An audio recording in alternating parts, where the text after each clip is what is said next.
Surface density of electric charge, আধানের তলমাত্রিক ঘনত্ব কাকে বলে?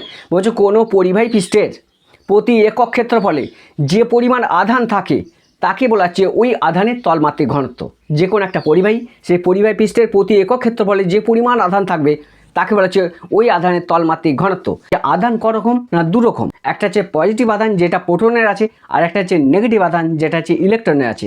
দুটো নেগেটিভ আধান হলে পরস্পরকে বিকর্ষণ করবে, দুটো পজিটিভ আধান হলে পরস্পরকে বিকর্ষণ করবে, একটা পজিটিভ আধান একটা নেগেটিভ আধান হলে পরস্পরকে কী করবে? আকর্ষণ করবে। তাহলে তড়িৎ আধান বা ইলেকট্রিক চার্জ এর ডেফিনেশনটা কী হবে?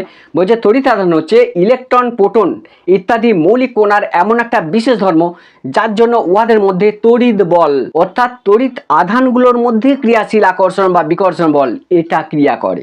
যে তড়িৎ আধান হচ্ছে ইলেকট্রন, প্রোটন ইত্যাদি মৌলিক কণার এমন একটা বিশেষ ধর্ম যার জন্য উহাদের মধ্যে তড়িৎ বল ক্রিয়া করে।